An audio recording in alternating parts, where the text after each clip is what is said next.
sorry, that's for a Democrat show. No matter what the technical difficulty is, this man is a professional. He goes all the way.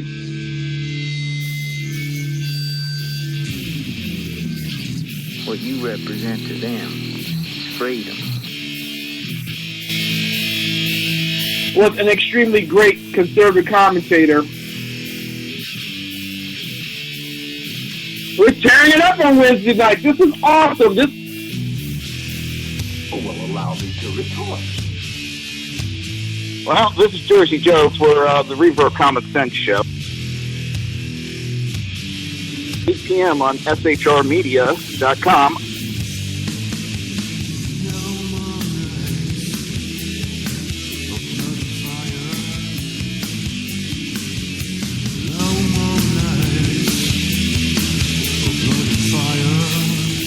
This show contains language that some viewers may find offensive. Listener discretion is advised.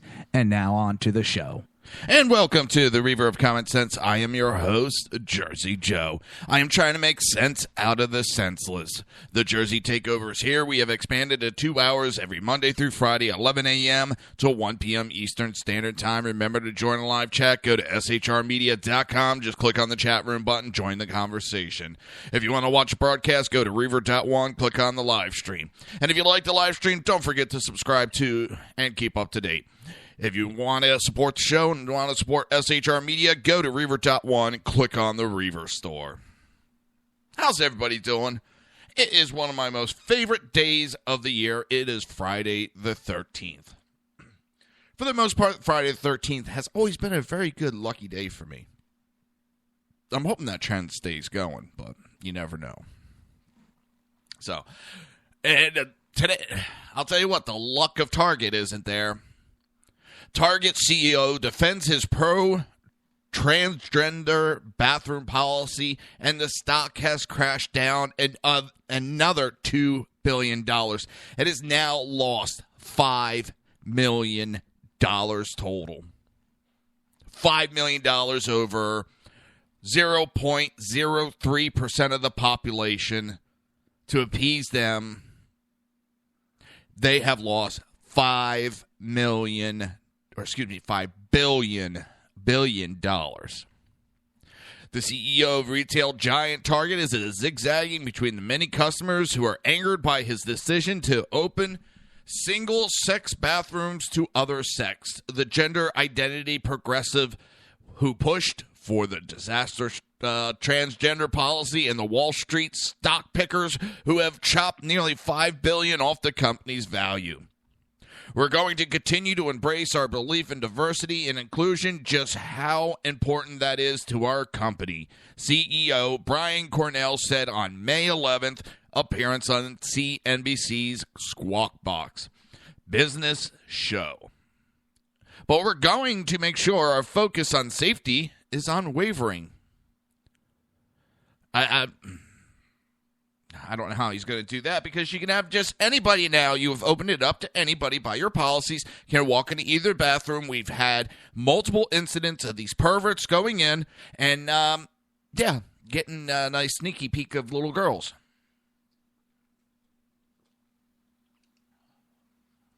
Congratulations. You've now set your store up and, you're helping perverts. And now I'm not claiming that the transgenders are pervert. No, that's not who we're afraid of. The problem is with your progressive feel-good bullshit policies, you don't look at the dangers and the problems that can pop up from these feel-good bullshit policies. And now you open it up to child predators to go into those bathrooms. How does it feel that you're putting children at risk? I'm starting to wonder about these progressive if they're not purposely doing this stuff to help these perverts. It's either that or they're goddamn stupid. I mean, no one that stupid cannot realize that trying to do something for that small of a population and putting that many in danger, that the rationality just is not there. For number one, if they're transgender, you're probably not going to be able to tell the difference. So no one would know that they were going in there to begin with. So now that you did this, you just opened it up to the perverts. They don't think. Nobody's thinking nowadays. They just want feel-good policies. And then we get lambasted because we're a little pissed off and nominating someone that's willing to stand up for the rights. Stand up for us. And I don't want to hear, please, I don't want to hear, Trump changing position. No, he isn't. Because he's saying he's going to have to go to Congress. Oh, my God, a president that wants to do things by the rules. Holy fucking shit. A president that will do things by the rules. I know people are not used to it and don't know what the hell he's talking about by saying that he's going to go to Congress. Oh, my God. A president that's willing to go to Congress to get rules through.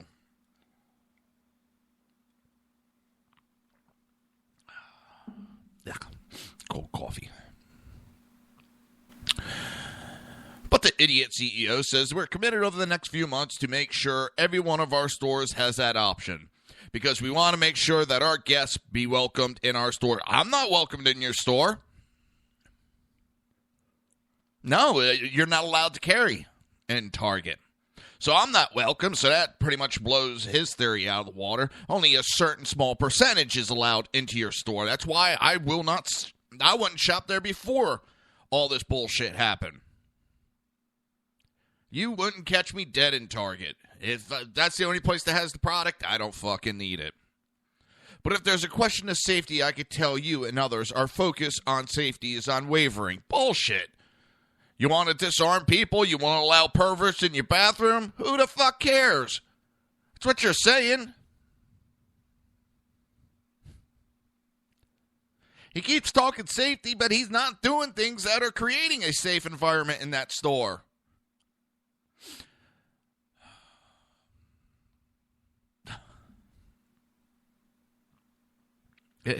What a fucking idiot he is.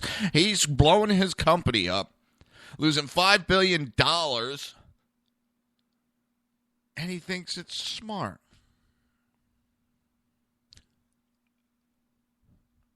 Oh, my God. It blows my mind that he would blow his company up for, they say 1 in every 2,400 Americans.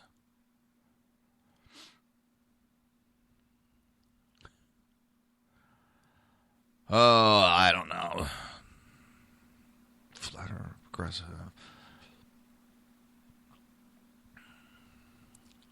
When he's trying to compare the bathroom issue, we took a stance, Cornell said, as he suggested that single bathrooms are just like a racist refusal to use African Americans in commercial advertising 1960s. Yeah, that's really good comparison, you fucking moron.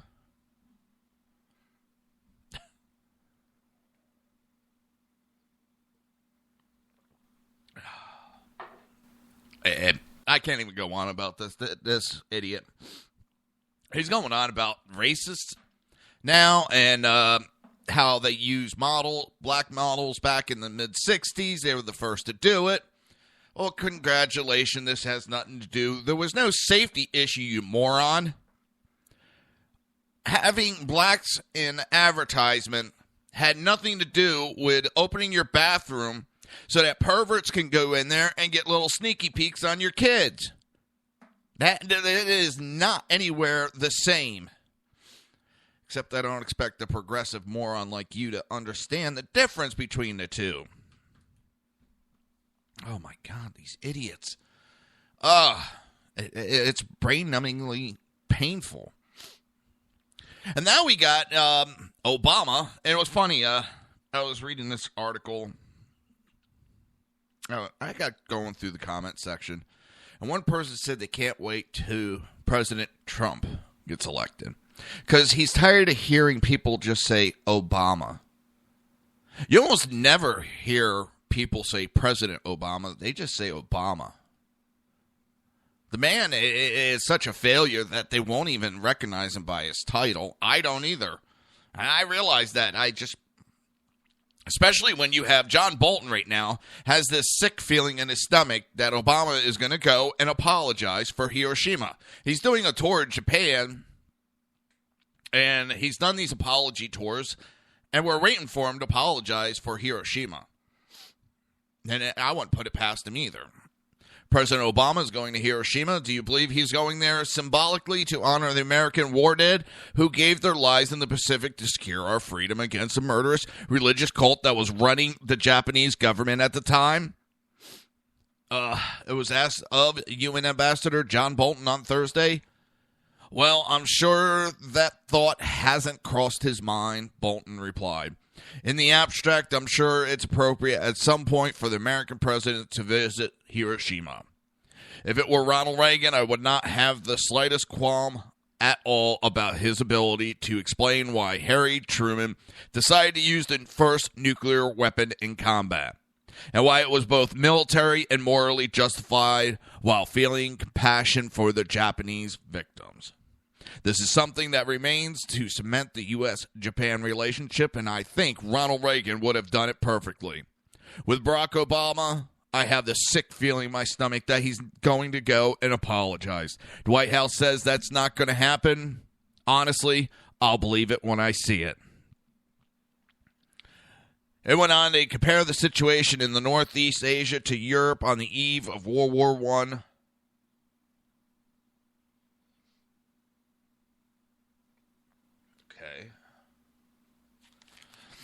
My wife just walked outside and totally confused. All right, I think that's right, and I think it's true, not just in Northeast Asia, but if you look along the East China Sea and the South China Sea, as China is assertive, even belligerent in not only its territorial claim, but its maneuvers with its naval vessels. I think South Korea. Oh, I just got a text. Perfect. That we're going to be getting a call in about 5 minutes from Sackhead Sean.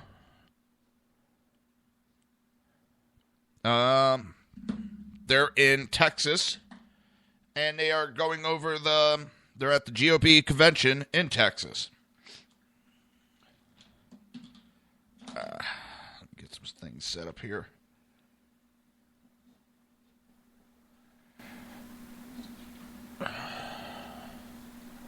Sorry about this. Just making sure my phone's all set up to receive calls. It's not that hard to set up. It's just I like to have the power cord in just in case.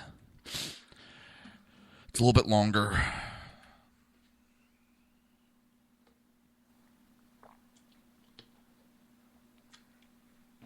Sorry.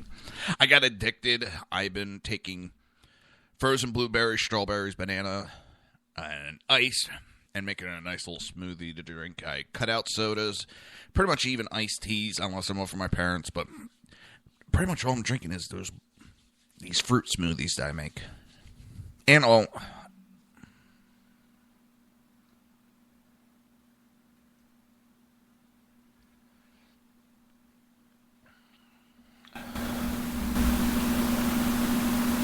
Hang on. Trying to do so many things at the same time.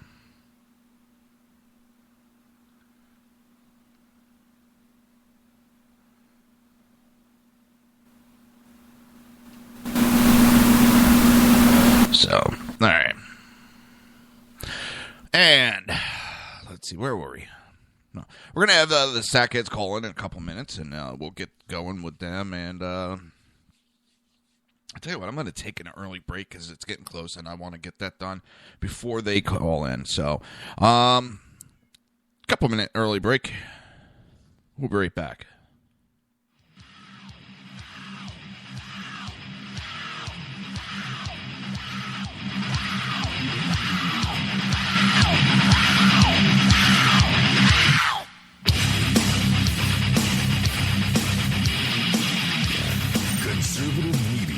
Done right.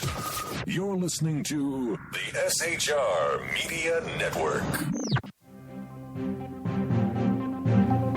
Breaking news. According to the latest report coming out of SHR Media, a merchandise store to support both the Reaver of Common Sense and SHR Media has just been unleashed to the general public.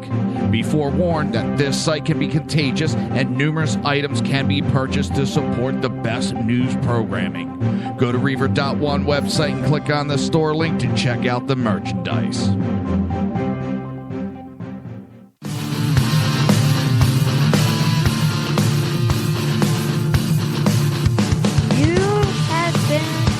Listening to Reaver of Common Sense, hosted by my dad, Jersey Joe.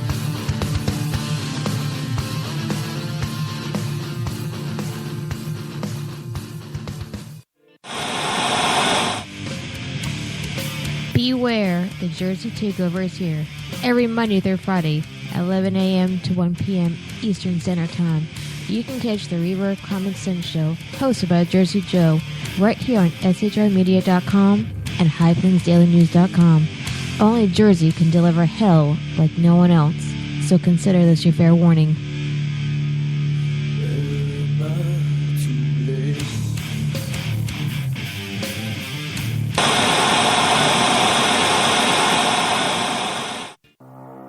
In a world controlled by corrupt politicians, You got a business. That you didn't build that. a team of ordinary men emerge from the ashes to give voice to the voiceless and hope to the hopeless. Sackhead Sean. Dude, I'm not saying half of the stupid promo. Sackhead Clint. All good friends of ours usually show up drunk. Also starring Sacco as the producer. I'm a little bit drunk, 'cause I'm drinking. They are the Sackheads Radio Show. Every Wednesday at 8 p.m. Pacific on shrmedia.com.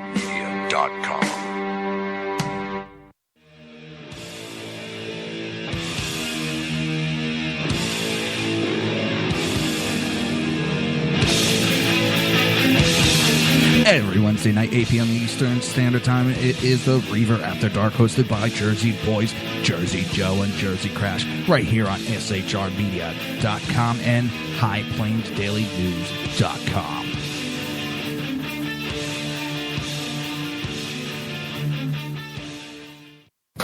Times are dark. The people misled by corrupt politicians, lied to by establishment media, and deceived by the false messages of Islam. A nation in confusion needs a guide. It needs a man with a cane. I'm Dave Milner. Join me on Spreaker, SHR Media, High Plains Talk Radio, Live Rebooting Liberty, and YouTube for a unique brand of commentary on the unpleasant blind guide. Because truth is not always pleasant. If you miss a show, don't worry. You can catch the replays two ways, rebootingliberty.com or the reaverofcommonsense.com. While you're there on Reaver of Common Sense, don't forget, drop in your email and keep up to date on everything going on, or click the like button on the Facebook widget. Now on to the Reaver of Common Sense.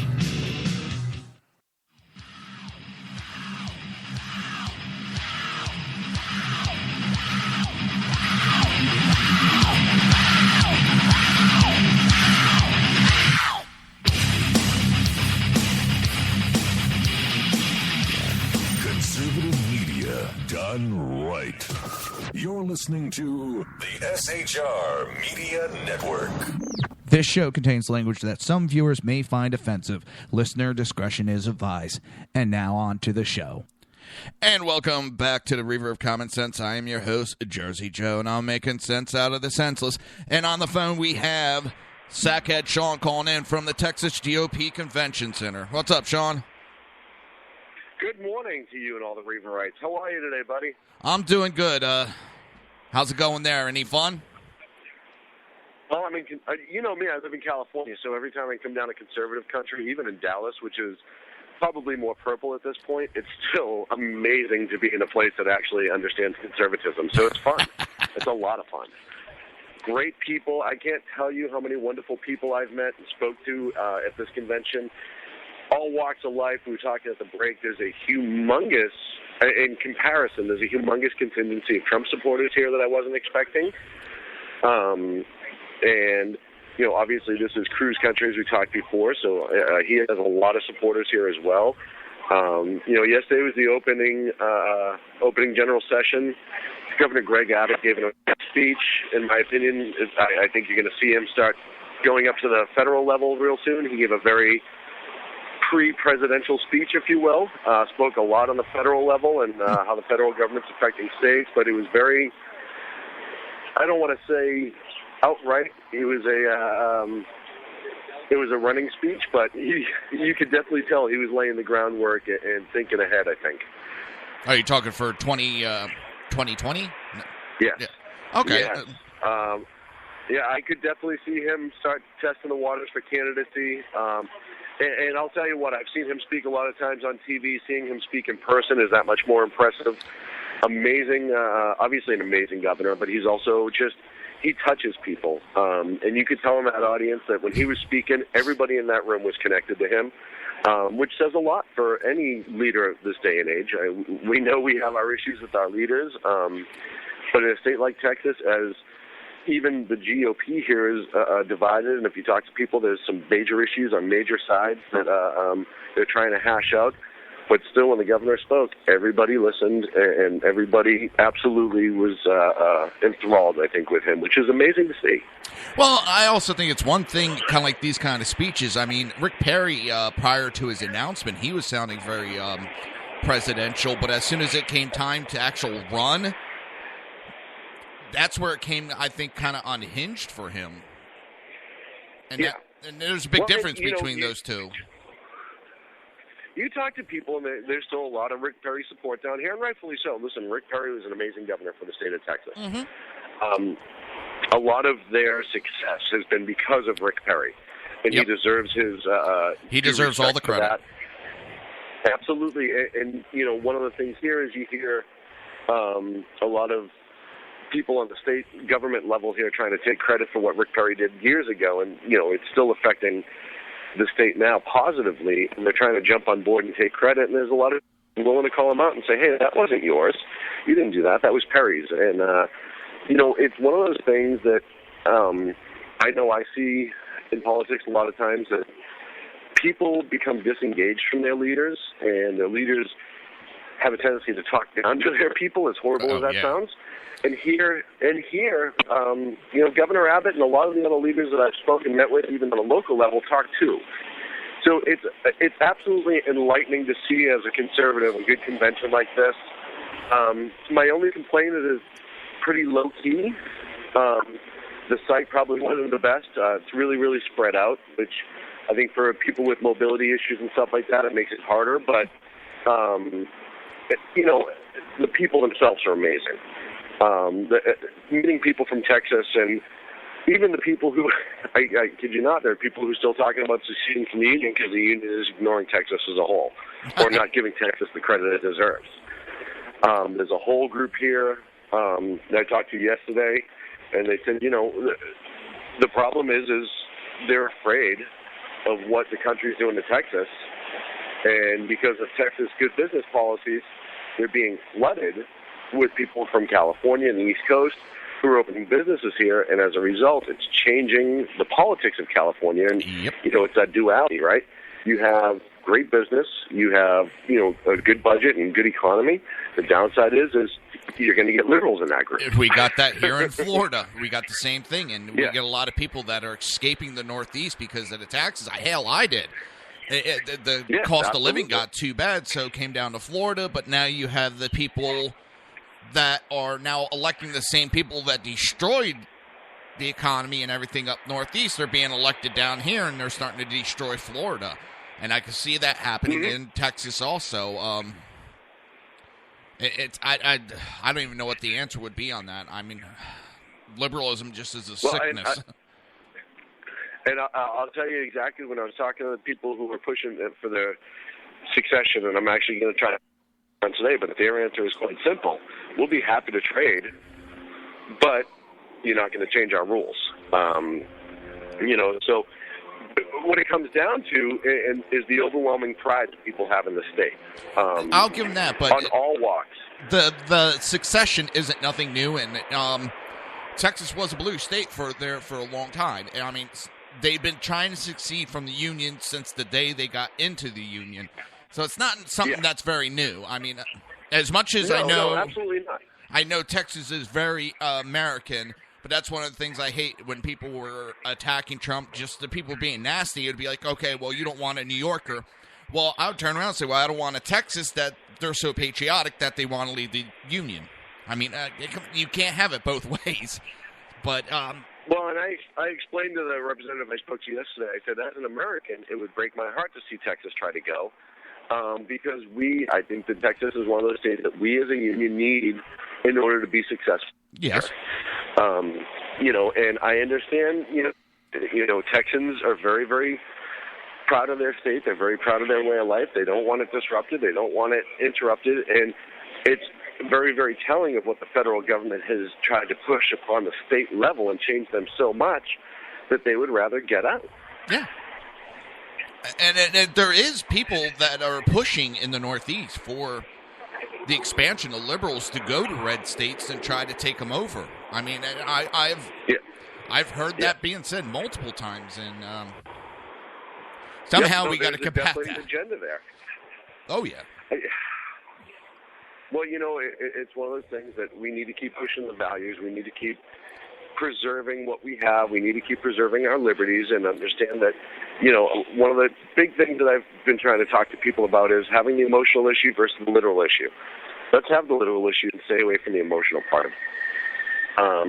Emotions have no place in this as the basis of argument. It is your way of making your argument, but your basis has to stay in facts and reality. And you hear that a lot here, which is also good. People are emotional about it, but they know what the hell they're talking about. They're very, very educated voters down here. They know the policies, state, local, and federal, and they're all over it. Yeah. And it's like I said, it's huge. It's so enlightening. It's so much fun to be a part of. It's really an honor that they would let a lunatic from Boston who's down in California come and hang out for a few days. I wish I could be there. It sounds like a lot of fun. But the one thing you were saying, that there's the huge Trump support there. Much more than I expected. I think there's a larger support for Trump than the media leads on. I don't think the majority of the public has an issue with Trump as much as the media makes it sound, because every time I talk to somebody, they're like, yeah, I want Trump. And it's not like I'm trying to only go around people of that mentality, but I mean, just people I'm running across get bullshitting in the store, or, the guy that came to fix my windshield, get talking about it, and I'm always hearing Trump. There's none of this, oh, he's racist. The only time I really run into it is when I'm on the internet and you get the, supposed, trolls, I guess, best way to put it, when they come looking for trouble. Otherwise, for the majority, I'm hearing mostly Trump, so it's not shocking to me to hear that. Even though you're in Cruz territory, I understand that, but still, he did pretty good in Texas. Oh, yeah. No, and I'll tell you what, like I said, it's definitely, hold on a second. Yep. It's... Sorry, I was speaking to, somebody asked me a question. No problem. But one of the things I did have a chance to do, I talked to a gentleman yesterday by the name of Alberto Castillo. Alberto's down in El Paso, is where he lives. He's up here for the convention. He was born in Mexico. He's now an American citizen, been so for 35 plus years. Enormous Trump supporter. Enormous. We talked for about 40 minutes, and a lot of it came down to immigration and economics. And very much of the mindset of, hey, you know what, I did everything right when I first moved to this country. Yep. I had to follow the rules. I did follow the rules. I continue to follow the rules, and we don't want you can't let those rules go, because you have mass chaos, and it destroys the economy when you do that. It destroys so many things, and it takes away the pride of the people, like we've talked about before, who've come here legally. Yeah. Well, not just the money they spend. Are they going to get reimbursed on all them? I mean, tens of thousands of dollars they spend to get into this country legally, and now you're going to get people that just get the walk-in? No. Well, and that's what he said. He was very much about that, and he was also just very much about, hey, this is a country of rules. This country has been very good to me because I followed the rules. I've worked my rear end off. Nothing's ever been given to me, but nothing's ever been taken from me either, which happens in every other country that these folks are coming from. Yeah. And it's not, he absolutely is like, hey, it's not that I'm here and I'm like, oh, I don't want anyone else to get here to get my slice of the pie. It's I want people who are going to come here and do the same thing that I did and live the actual American dream versus the faux American dream that liberals are pushing now of just coming here, getting free shit, and walking out the door. Exactly. And also, I know it may be a bad attitude to have, but I don't want amnesty on anything, but where is the amnesty for Americans that have been following the rules all their life? Yep. We follow the laws, but we don't get nothing. We're not really getting that much. So I don't see why they should. And you come to Texas, and they're on the forefront of that fight on the state level, trying to keep all the Syrian refugees out, trying to keep amnesty out. They're filing lawsuits. I think Texas has sued the administration 37 times or something like that on all sorts of different things, but immigration was one of them. So they're trying their damnedest to be out ahead of it. And I'll tell you what, you talk to the people around here, and you talk to the folks at this convention, and they are unapologetic, and it is amazing to see. And one of the big concerns going into it was, Dallas being a liberal city past the whole transgender bathroom thing. We thought that was going to be an issue. Nobody's made an issue out of that. The so-called log cabin Republicans that are here, the Metroplex Republicans, they're the ones, I don't know if you saw, I tweeted out yesterday at Edge of Liberty, the Hillary Truth sanitizing wipes. They were the ones handing those out. Everyone thought, which was just the most brilliant marketing scheme I've seen so far. But everyone thought there'd be a lot of static between them and some of the other conservatives, and there's absolutely some people that aren't happy that they're here. But being conservatives, they respect the fact that they have the right to their opinion and they have the right to be here. They may disagree with their social issues, but it's been very, very respectful, which you don't see in a lot of other states. It's that Southern hospitality, if you will, I think you see bleed through. The other big thing is this is the first convention where it's been open carry and concealed carry permitted. Amazingly, Joe, I know this is going to blow you away. I haven't seen one shooting. I know. Not once. Oh, my God. It's the strangest thing. All these lazy guns walking around. I know. Of them just lazy and useless. Well, I've done that. I've taken my gun outside and put it on a chair and said, go ahead, shoot. And, it was like 5 hours I was out there and it didn't do anything. Chastising it, everything. Just trying to make it mad. It's just nothing works. It's absolutely strange and amazing. I thought maybe it was lazy, so I loaded it, and it still didn't do nothing. I must have a defective gun. But and here's the amazing thing about it, Joe, is unlike probably other states where if this sort of thing happened, there would be some outcry. Nobody's even, it's not even like, oh my God, that guy has a gun. You don't even see that. People are just walking around. It's nothing. Well, it is nothing. I think, again, things are made to blow up on the internet. I like the internet. It gives me and you a way to do our show, but I think things are blown up a little bit out of proportion than actually really is. Always. We get it here. Always. In Florida, we just recently were trying to get open carry, and all I would hear on the internet, we're going to have shootings in the street every day. And oh, yeah. Yes. It's amazing, right? I mean, and there's the other thing. Dan Butcher made a great comment on Ken's show last night about the open carriers. The politicians here that touted open carriers, hey, we did this for you. The antithesis of that is, well, it was protected under the Second Amendment, so why is this even an issue?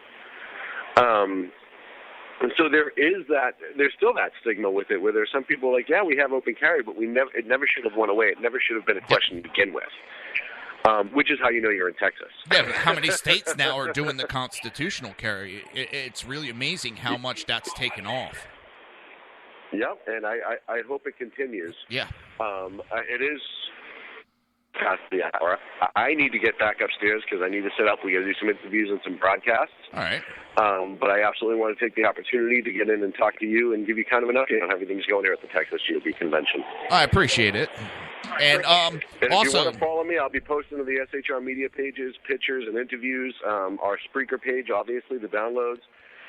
We'll do some live stuff today, and then at Sackheads and at Edge of Liberty is where all my tweets will be coming from, and shrmedia.com is the place to find it as well. Hey, I sent you a text last night. I don't know if you got it or not. We're going to be doing a giveaway soon. Oh, yeah. I'm setting up. I did get that, and I wanted to talk to you about that off air, but I think it's a great idea. Yeah, well, I got like 5 of them coming, so we can do a couple of different giveaways for those. I think that'll be a good idea. So, absolutely. And, hey, Joe, as always, man, you're doing a bang-up job. We love to have you. I'm so glad that you're with us. And keep plugging away, man, because every single day it's more and more awesome, and we love you for it. I appreciate it, and I always am honored that you picked me to do this, so. Well, us Northerners who are conservatives need to stick together, pal. Exactly. Even though you're from Massachusetts, I know, I'll let that go. Yeah, well, hey, you know what? You're from Jersey, so I don't really think we want to have this argument. By the way, Kale said have fun. Yeah. She came into the Joey, chat room, and it was... my friend. Well, she came in the chat room, it was good morning, Joe, and Sean!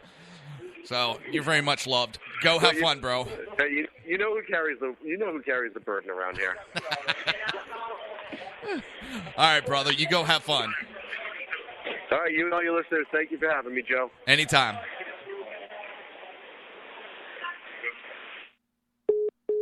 All right, and that was Sackhead Sean calling in from the Texas GOP convention, where I think he's having a little bit too much fun and not doing enough work. All right. Where are we? All right, I got to get back on track here. I'm a little off. Let's see. 1 second. We're going to jump over to... there was some breaking news on Fox recently.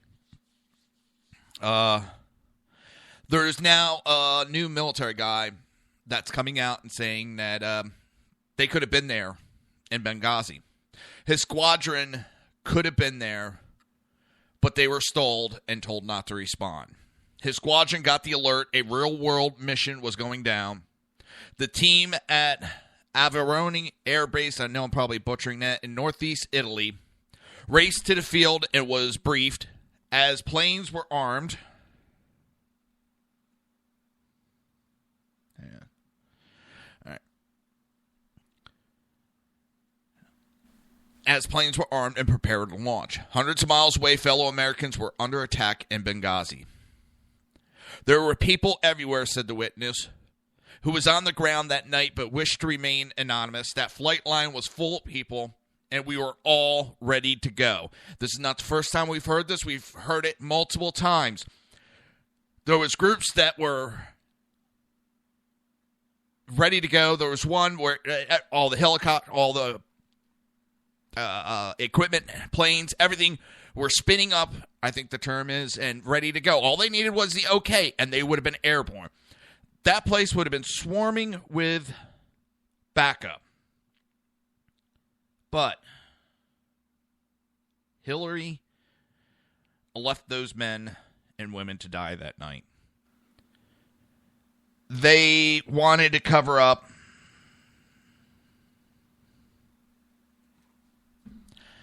what was going on in Benghazi. And this person goes on that they were just waiting for the order and it never came. The whole night we were told that we were waiting on a call. Waiting on a call that never came. Waiting on a call from basically Hillary Clinton giving the okay, which she never gave. And that's the disgusting... And it pissed me off that she is even running for president. And she couldn't be bothered to do anything that night.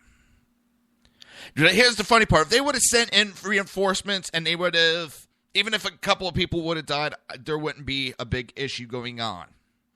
It wouldn't have been blown up as big as it is, and it deserves to be blown up as big as it is. If they would have sent in reinforcements, it would have been like any other consulate being attacked. It would have been a blip.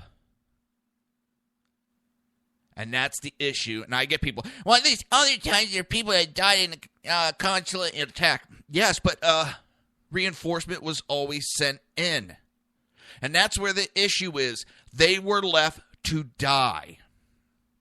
We're going to bring up more of this on the other side of the break. We will be right back. And you're listening to the Reaver of Common Sense right here on SHR and High Plains Pundit Radio.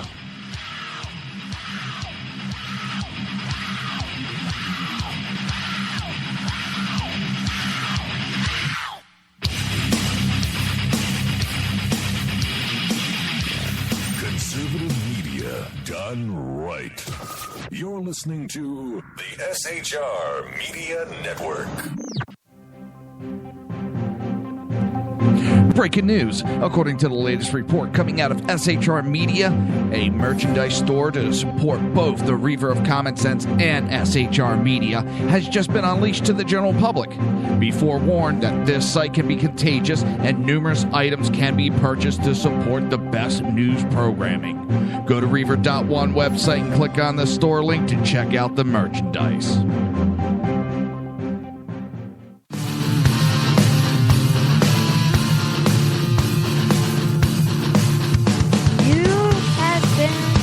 Listening to Reaver of Common Sense, hosted by my dad, Jersey Joe.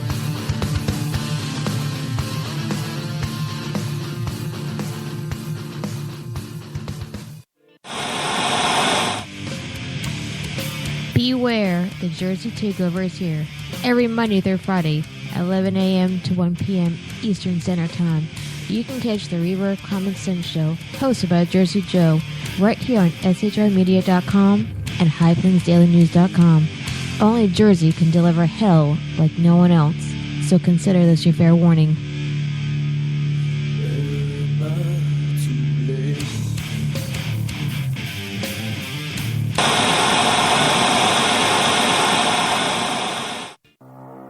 In a world controlled by corrupt politicians, You got a business. That you didn't build that. a team of ordinary men emerge from the ashes to give voice to the voiceless and hope to the hopeless. Sackhead Sean. Dude, I'm not saying half of the stupid bro. Sackhead Clint. All good friends of ours usually show up drunk. Also starring Sacco as the producer. I'm a little bit drunk, 'cause I'm drinking. They are the Sackheads Radio Show. Every Wednesday at 8 p.m. Pacific on shrmedia.com.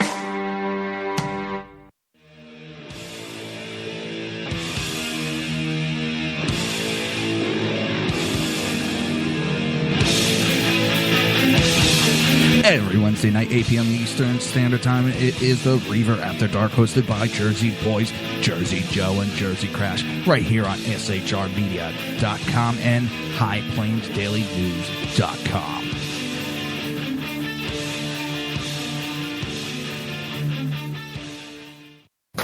Times are dark.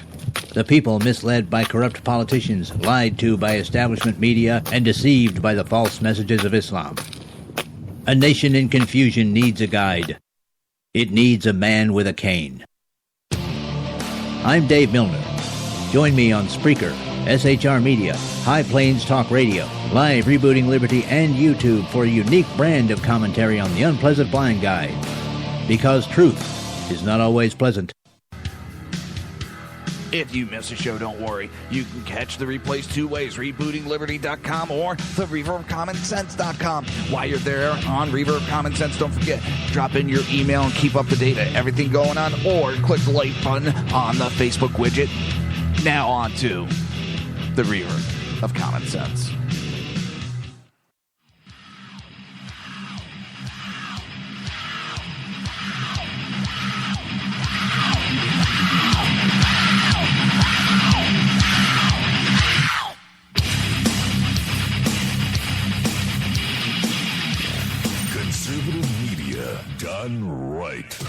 You're listening to the SHR Media Network. This show contains language that some viewers may find offensive. Listener discretion is advised. And now on to the show. And welcome back to the Reaver of Common Sense. I am your host, Jersey Joe. I am making sense out of the senseless. Or at least trying to.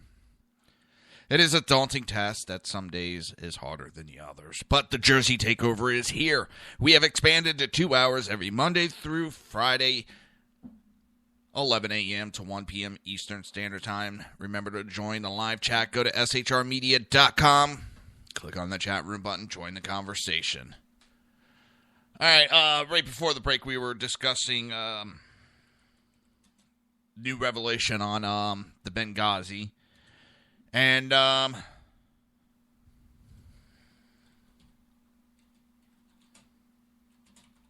on. Brain fart. Talking about,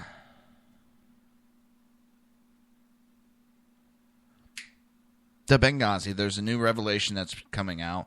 And there's more military personnel speaking out finally. And saying that the resources were spinning up and just waiting for the okay. And an okay that never happened.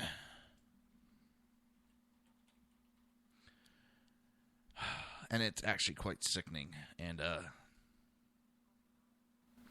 there's a military personnel at Aviano Air Base, sorry. I want to make sure I didn't butcher that up anymore. And everything was all ready to go, and they never got the call from Hillary. They never got the call from Hillary or Obama that said, yes, send in the troops. Send in the backup. And that is the major issue that we have with that night. It's not that we were attacked. It's not that, unfortunately, we lost some guys. I mean, that's we don't want to happen. It's the fact that nothing was done. Chris Stevens should have never been there to begin with.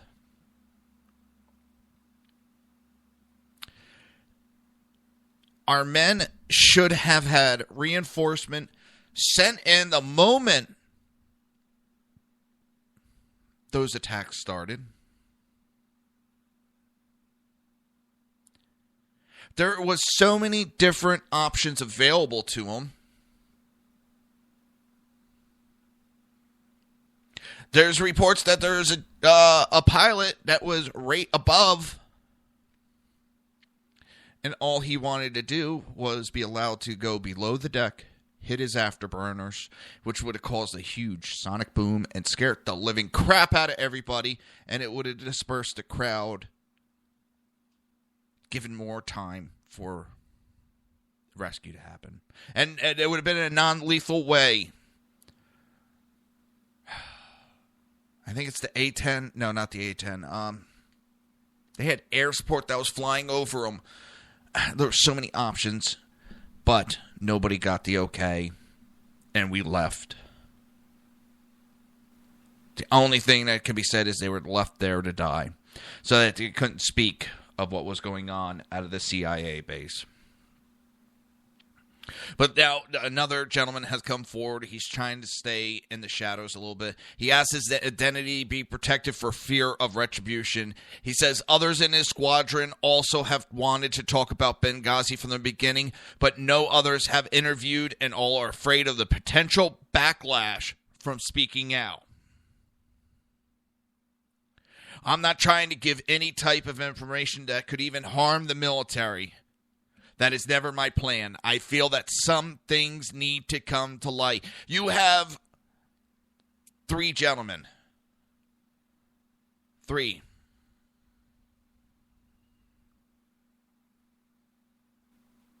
Three gentlemen that have given up their careers so that they can speak. And they have come under huge fire. They have come under the fire. I've watched, just on the internet alone, the attacks that they get from these liberals.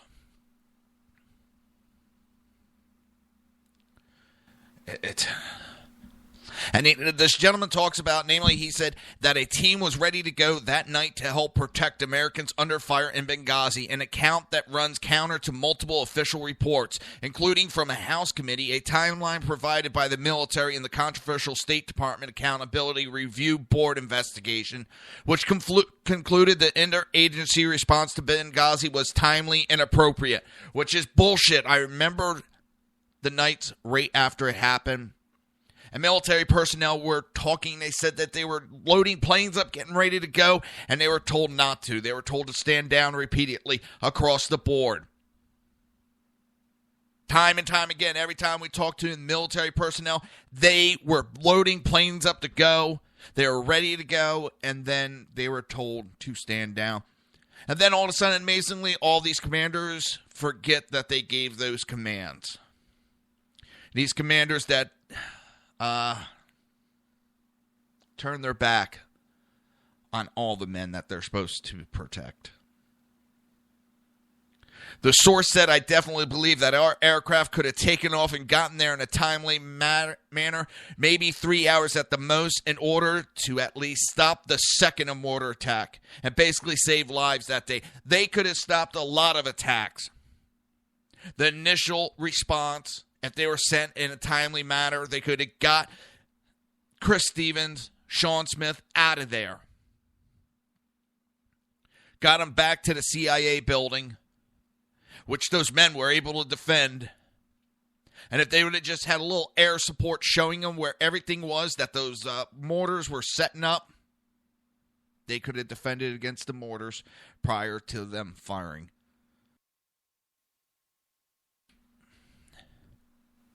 Because the deaths of Tyrone Woods and Glenn Doherty did not happen until the second wave. Ambassador Chris Stevens and Information Officer Sean Smith were killed in the initial attacks, but they held out for a while our guys were standing around waiting for the order to go. They finally ignored order to stand down, and they went to protect American lives. They could have been there. I have talked to Chris. We have talked to Chris on my program. They have all said, without doubt, if they would have went when it first went down, they could have saved lives.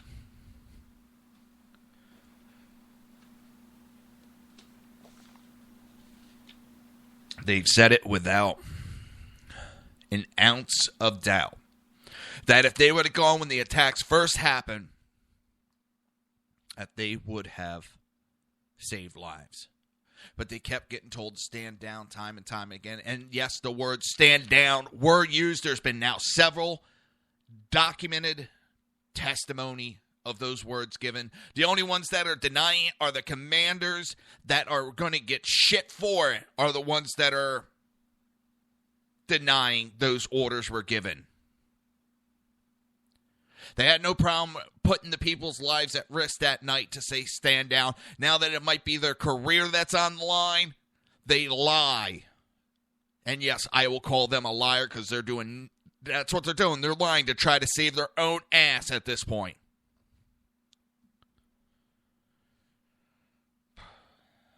It sickens me what is going on. This administration is one of the worst administrations across the board. Yes, I know there was consulate attacked while George Bush was president. Yes, I understand that. And it really shows your stupidity as a liberal when you bring that up in a conversation. Because the military assets were rolled to help attack that night.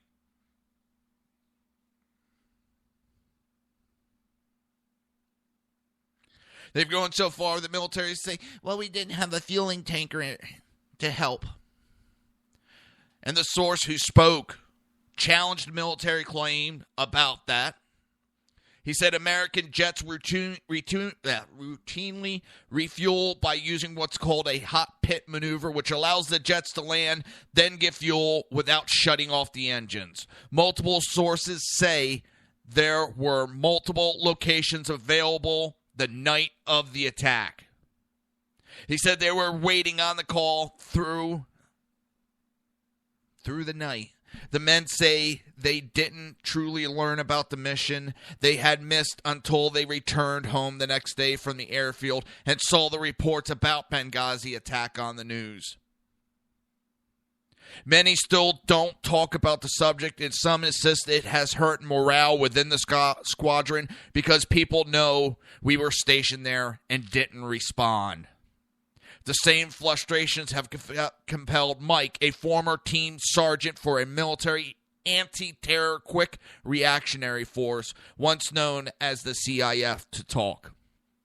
For some reason, they were all shut down, and I think it leads back to a policymaker somewhere because nobody in the military is going to shut down an operation. On the night of the attack, Mike was at Delta Force headquarters in the United States, monitoring the events as they happen. We had hours and hours to do something, and we did nothing. This is disgusting what this administration has turned our military into.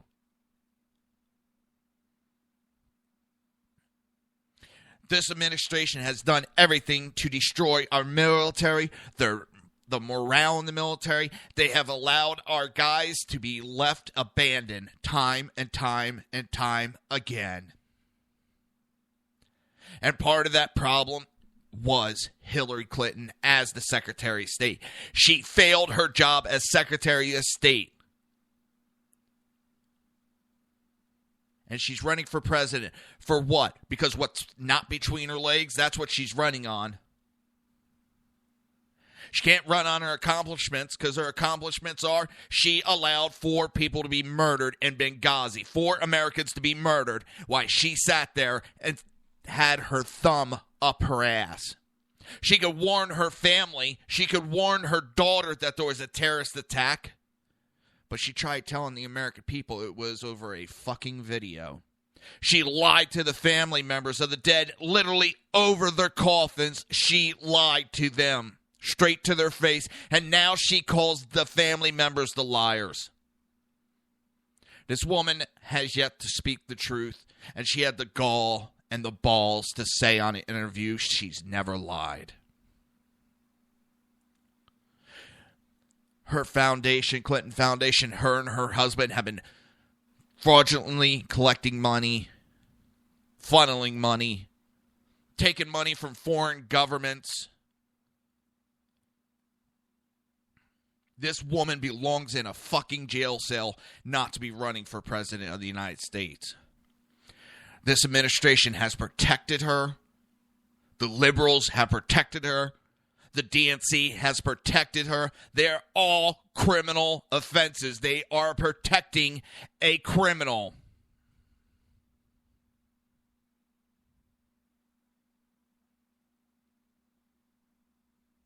She couldn't even go out on the Sunday talk show.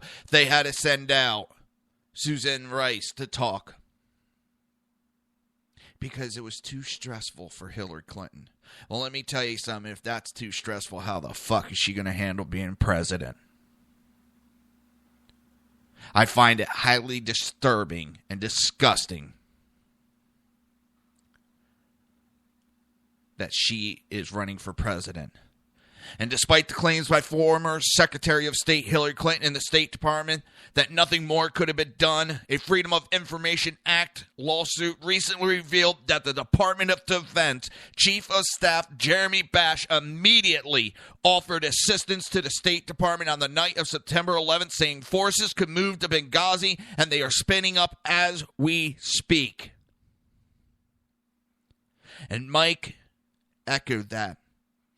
He said everything was spinning up, but nothing was done because Hillary sat with her thumb up her ass and did nothing.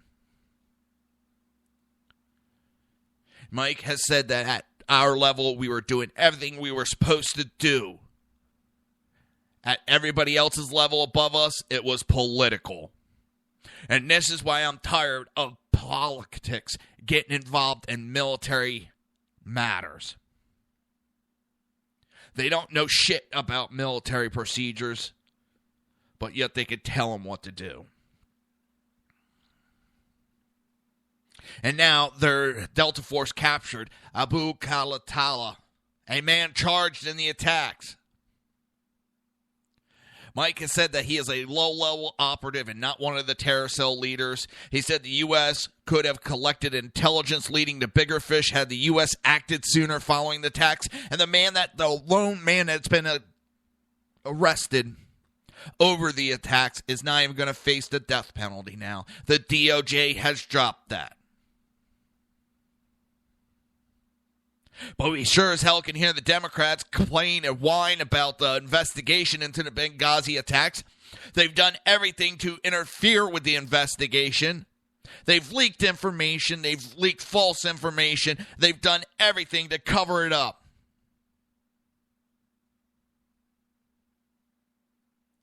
And this is the Democrats that people are backing.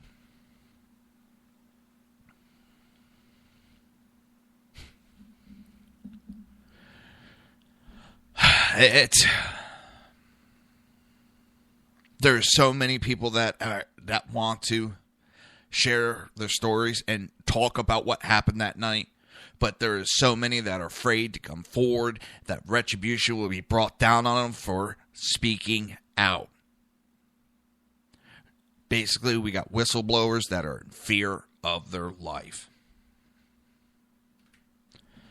You're listening to the Reaver of Common Sense right here on SHR Media and High Plain Pundit Radio. We will be back.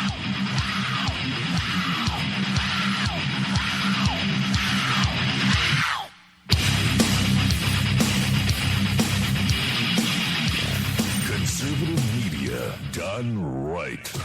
You're listening to the SHR Media Network.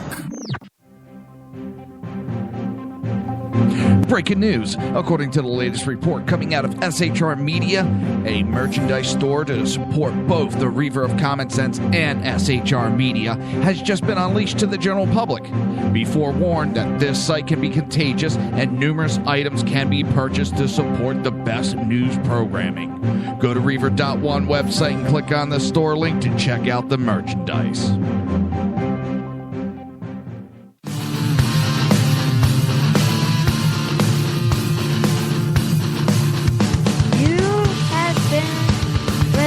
To Reaver of Common Sense, hosted by my dad, Jersey Joe.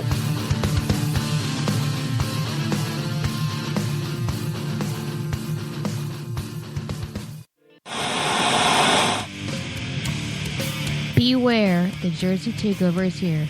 Every Monday through Friday, 11 a.m. to 1 p.m. Eastern Standard Time.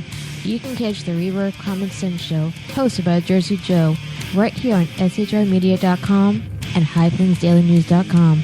Only Jersey can deliver hell like no one else, so consider this your fair warning.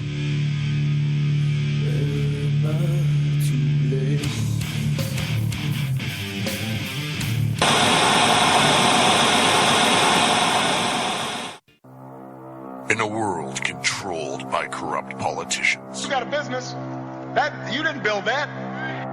a team of ordinary men emerge from the ashes to give voice to the voiceless and hope to the hopeless.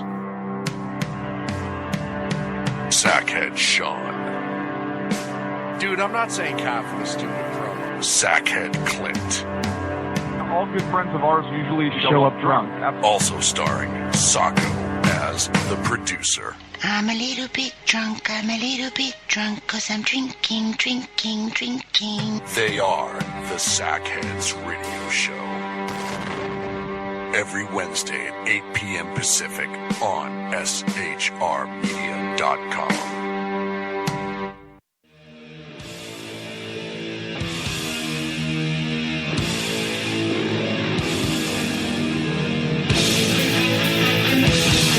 Every Wednesday night, 8 p.m. Eastern Standard Time, it is the Reaver After Dark, hosted by Jersey Boys, Jersey Joe, and Jersey Crash, right here on shrmedia.com and highplainsdailynews.com.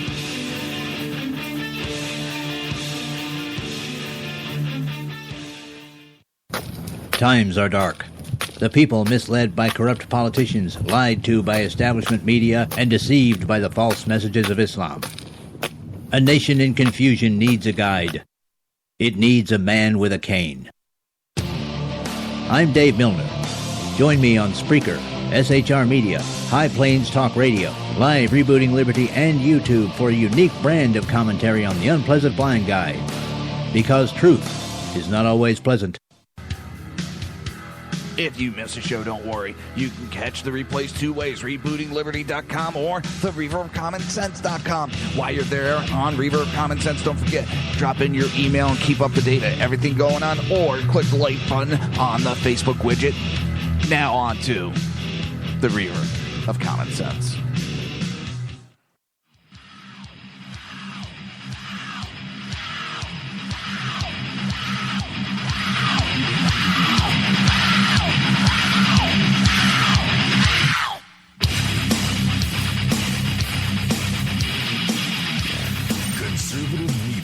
Done right. You're listening to the SHR Media Network. This show contains language that some viewers may find offensive. Listener discretion is advised. And now on to the show. And welcome back to the Reaver of Common Sense show. I am Jersey Joe. And you're listening to the Reaver of Common Sense right here on SHR and High Plains Pundit Radio. I'm trying to make sense out of the senseless, but some days dealing with these liberals, it really is not able to happen. Where is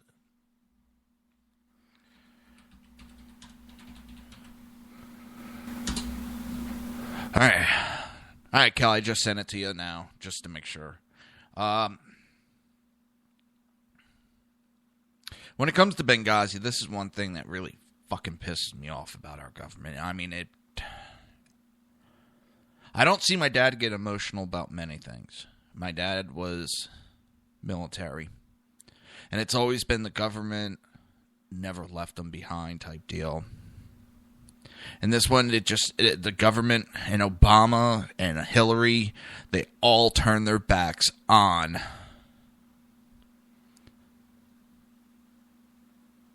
our military guys. They left them there to die because the politicians are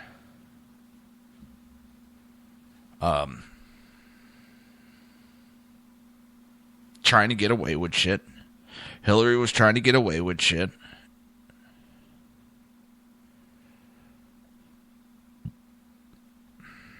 And it's disgusting. And as I've said, indirectly, that night is what put the path to the show starting.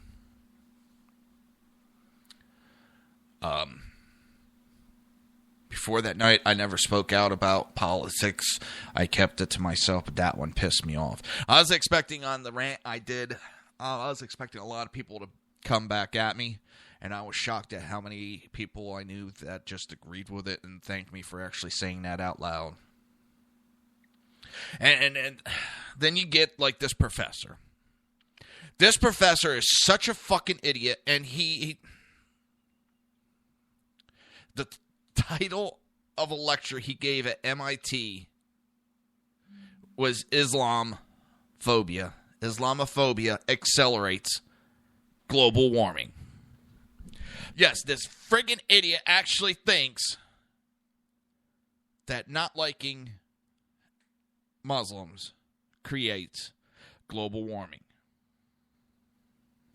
How big of a fucking idiot do you have to be to even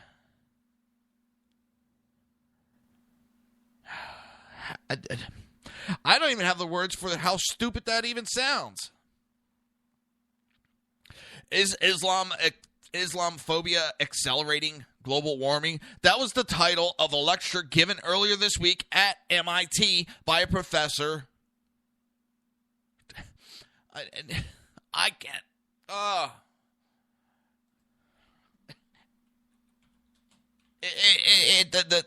The stupidity in that one just... It's hurting my head. It really hurts my head.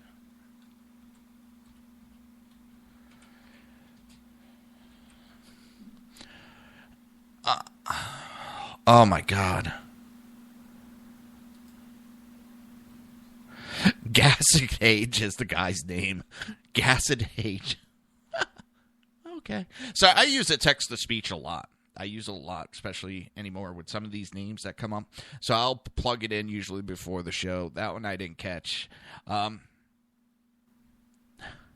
I got to agree with this writer. He cannot decide who should be more upset, the Australian taxpayers who are funding this loon's position as a future generation professor at Melbourne University, or the alumni, including the Koch brothers, Michael Bloomberg, Buzz Aldrin, and donors who must surely now be asking if MIT,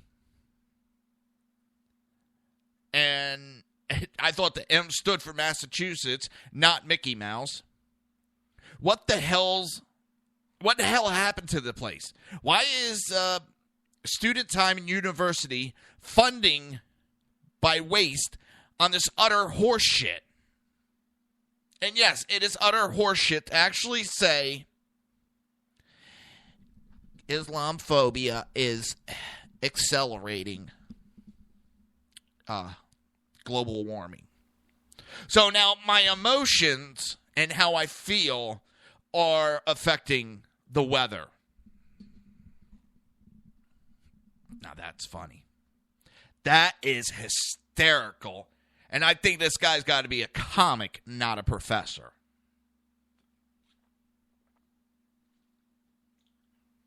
And if I was the Melbourne University, I'd be firing someone's ass.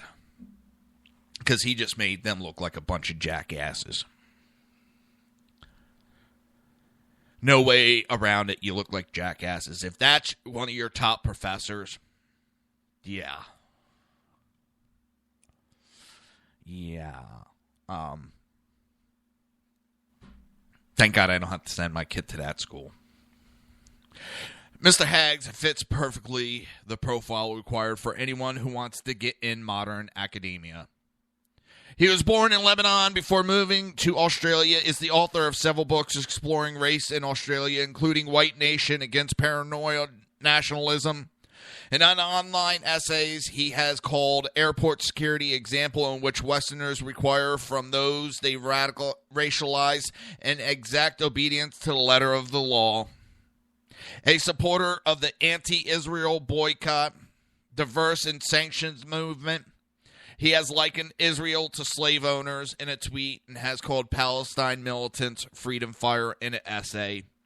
He ended that particular essay, "A massacre is not a massacre."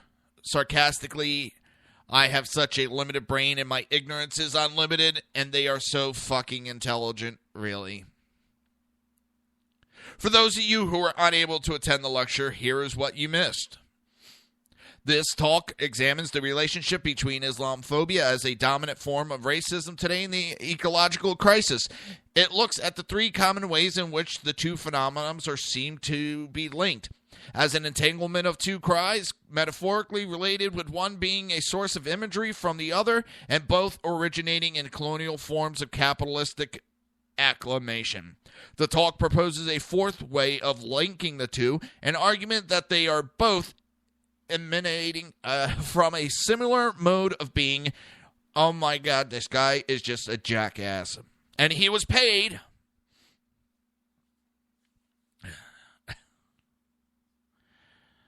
well, let's say the tuition fees are $45,000 a year. Graduates can they're pretty sure they're going to get a good job afterwards. But if they keep having lectures like this, they are going to go probably to equal to a fucking community college. It blows my mind that a college such as MIT would allow the stupidity of someone that says that Islamophobia is accelerating global warming. All right? We're not even going to get into the fact that fucking global warming is a joke as it is. We've discussed that at length on my shows. It's the moronic level of this supposed professor. And I don't understand how you would even equate the two together and try to get them to mesh together, you'd have to be really insane. That's the best word. You'd have to be insane. Oh, the horrors, the idiocy. Let's see. What do we got? What do we got next? Because I got to get off that subject before my head pops. I'm still, my brain's numb. This one I like. It's a short little thing. Daryl Isis.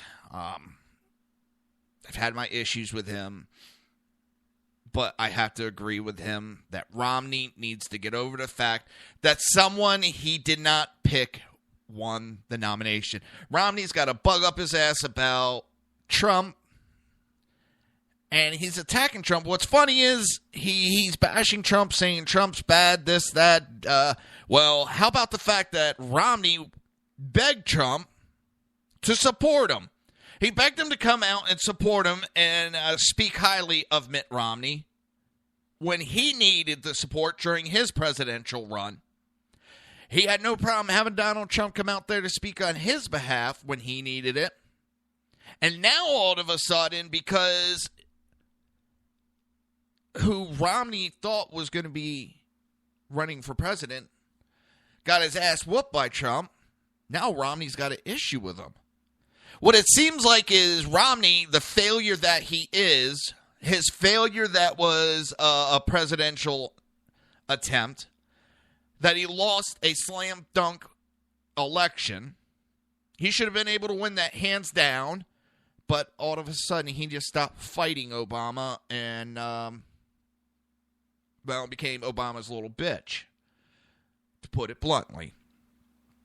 So now he's going to bash Trump because Trump's running. But I just can't correlate. He thinks Trump is so evil and so bad for conservatism, but he had Trump speak on his behalf. So back in 2012, Trump was conservative enough to speak on behalf of Romney, but not conservative enough to run for president. Something don't add up there. Something is not equaling out. It sounds like someone is upset that Romney is doing better.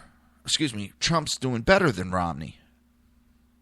Sounds like someone is a little jealous that they're doing better than him. But Mitten right now needs to get over the fact that he didn't get to pick one. And this was coming from Daryl Issa, who was a Marco Rubio person. He was campaigning for Marco Rubio. And Trump wasn't the first person that he would pick. But he understands that unifying and coming together as a party needs to happen.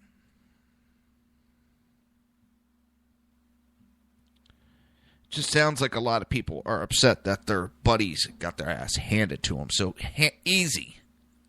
That's the funny part, how easy Trump was able to beat the field of 16. All the push that was done for the candidates all failed. The hundreds of millions of dollars, literally hundreds of millions of dollars that were used to attack Trump, and the people didn't buy into the bullshit. It sounds like some people have some sour grapes because we didn't go along with what they wanted. I think Romney is best suited to go hide in a hole because it looks like Trump is doing something Romney couldn't do, and that is winning. What time is it? Oh, it's time for a break. Woohoo! You're listening to the Reaver of Common Sense right here on SHR and High Plains Pundit Radio. We will be right back.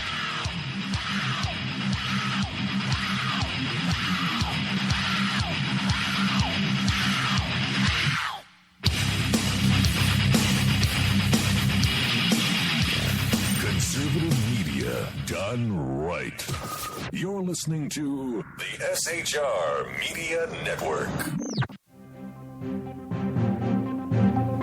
Breaking news. According to the latest report coming out of SHR Media, a merchandise store to support both the Reaver of Common Sense and SHR Media has just been unleashed to the general public.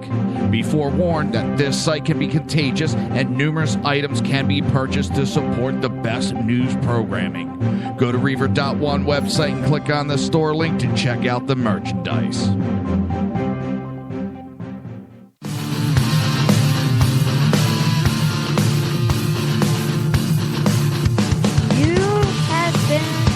Listening to Reaver of Common Sense, hosted by my dad, Jersey Joe.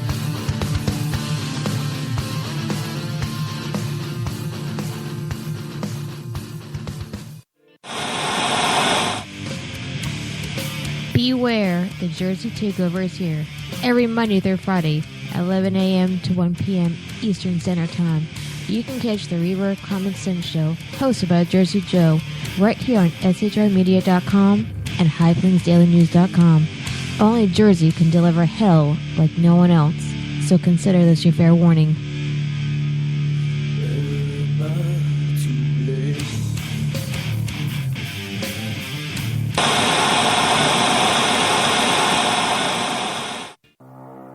In a world controlled by corrupt politicians, You got a business. That you didn't build that. a team of ordinary men emerge from the ashes to give voice to the voiceless and hope to the hopeless. Sackhead Sean. Dude, I'm not saying capitalist, stupid pro. Sackhead Clint. All good friends of ours usually show up drunk. Also starring Sacco as the producer. I'm a little bit drunk, 'cause I'm drinking. They are the Sackheads Radio Show. Every Wednesday at 8 p.m. Pacific on shrmedia.com.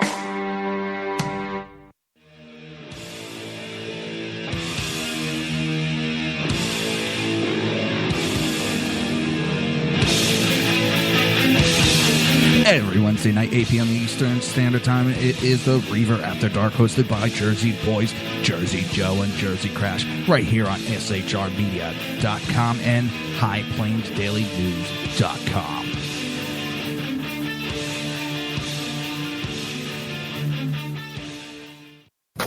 Times are dark. The people misled by corrupt politicians, lied to by establishment media, and deceived by the false messages of Islam. A nation in confusion needs a guide. It needs a man with a cane. I'm Dave Milner. Join me on Spreaker, SHR Media, High Plains Talk Radio, Live Rebooting Liberty, and YouTube for a unique brand of commentary on the unpleasant blind guide. Because truth is not always pleasant. If you miss a show, don't worry. You can catch the replays two ways, rebootingliberty.com or the reaverofcommonsense.com. While you're there on Reaver of Common Sense, don't forget, drop in your email and keep up to date with everything going on, or click the like button on the Facebook widget. Now on to the Reaver of Common Sense.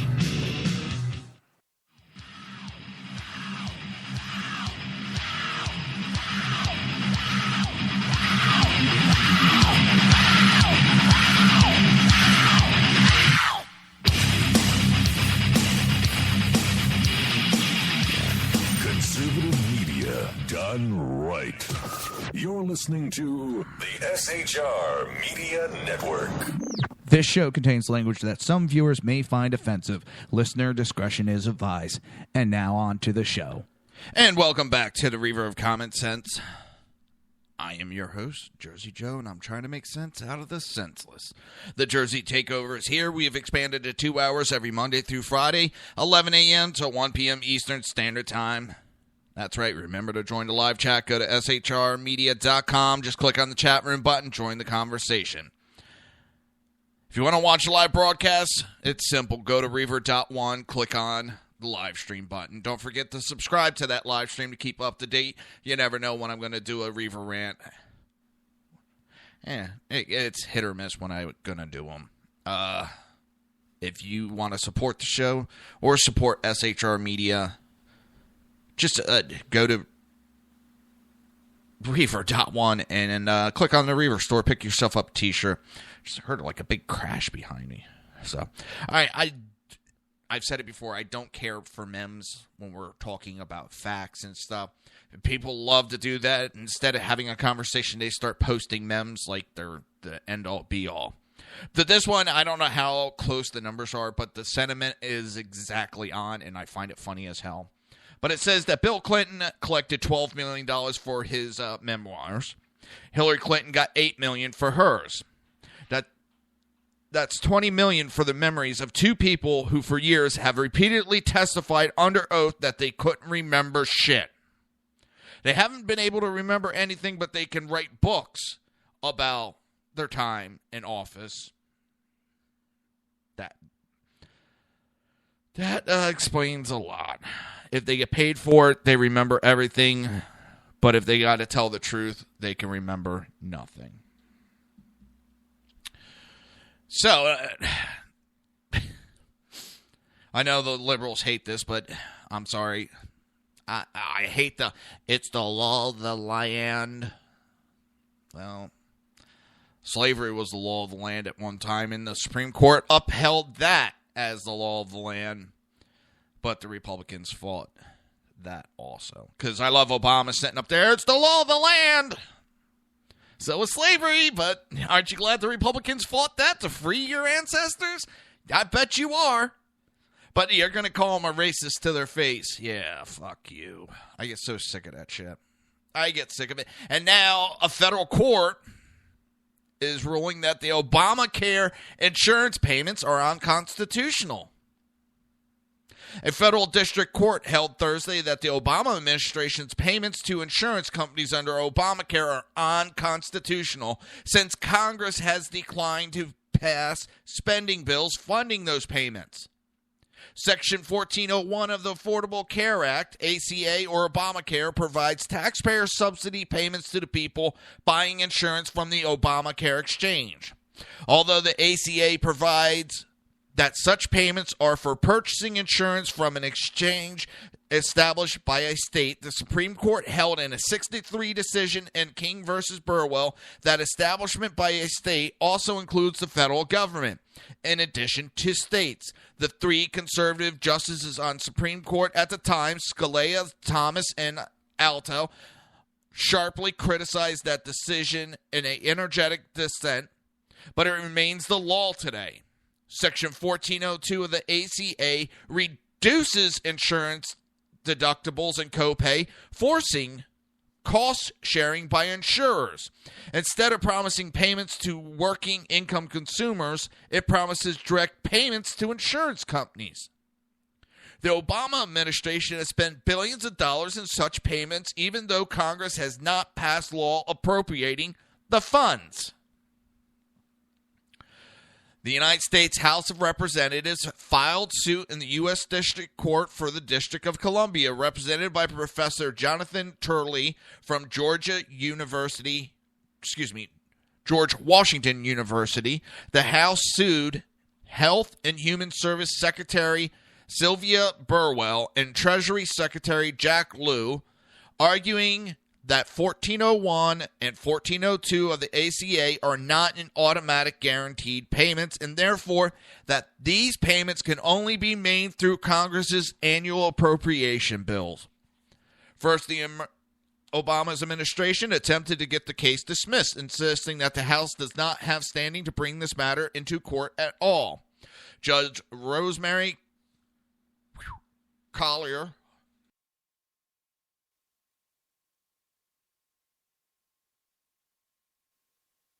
Sorry about that. Got to sniffles. Judge Rosemary Collier sided with the House, holding that only Congress can decide to spend taxpayer money and that these Obama administration payments injure the House by seizing one of Congress's constitutional powers. Speaking of the two houses of Congress, she began, only these two bodies acting together can pass laws, including the laws necessary to spend public money. In this respect, Article 1 of the Constitution is very clear. No money shall be drawn from the Treasury, but in consequence of appropriations made by law.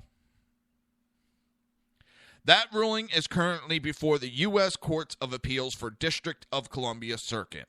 Having held that the House has standing, the court today turned to the merits of the case. Merrier held that the 1401 of the ACA is a permanent or continual appropriation of funds by Congress, but that 1402 is not. Collier reasoned, an appropriation must be expressly stated. It cannot be inferred or implied. It is well established that a direction to pay without a designation of source of funds is not appropriation. The inverse is also true. The designation of a source without a specific direction to pay. This goes on to a lot of legal bullshit that, as much as I agree that I do not think Obamacare is constitutional. Under the fact that you are being fined. You're being fined. You can call it a tax. You can call it whatever it is. A tax everybody pays. A fine is a punishment for not doing something. And when you don't buy into Obamacare or prove that you have insurance, you are then penalized. That is not a tax. Taxes are not, whether people agree with it or not, taxes are not penalties.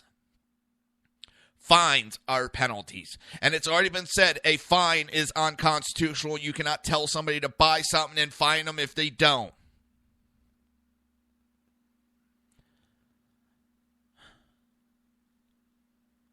Obamacare fined you. How far are we going to go with the government telling us what we can and can't buy?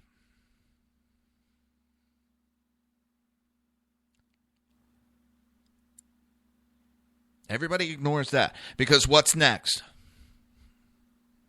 We get a Republican president that gets going with the conservative values and then makes a law that everybody has to buy a gun. Or you're going to be taxed if you don't buy one. And if you don't buy certain brands and certain types and have certain amount of ammo sitting in your house for protection at all time, then we would see a lot of people going, oh my God, that's unconstitutional. Why?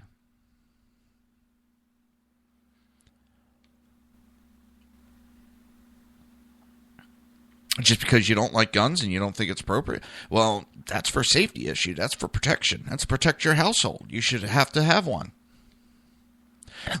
But because the liberals do not agree with that aspect, they would be all up in arms. Because they're a bunch of pussy, tree-hugging, forest-loving little creeps. What's funny is I give them that nickname, tree huggers and all that, but they don't give a shit about the environment. They champion it, but they don't give a shit. I get tired of all this crap. They have turned healthcare upside down, destroyed it, and made it so goddamn expensive there's more people without insurance than there was to begin with. You know, there could have been things done a lot easier. They could have expanded Medicaid, to give those people who didn't have insurance, couldn't afford insurance, didn't have a way to get insurance, it could have expanded it to put them on it. It could have changed a couple of laws to make insurance company insure people. But no. They flipped the whole insurance business up on everybody's heads, screwed it up, made it so damn expensive. So yeah, great. The people that didn't have insurance have it now, and the ones that had it before don't have it. There's things that could have been done to help those people instead of destroying the whole system.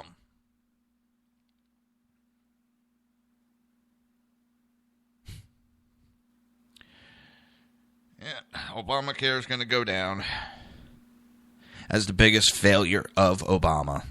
One of the biggest failures. I mean, this man has failure after failure after failure after failure. And don't tell me I hate him because he's black, because I don't.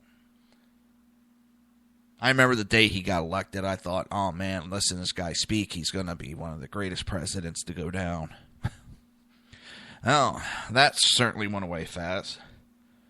Once I actually saw what the man was doing, his actions were louder than his words.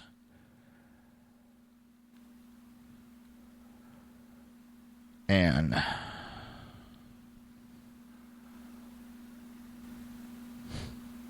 it pissed me off because the guy embarrassed the shit out of me. I thought that he was proving some things right, but in the long run, it was all talks. Yeah, days that he hid the teleprompter out of sight. He's become the teleprompter president. And that's one of the things I actually like about Trump. He speaks from the heart.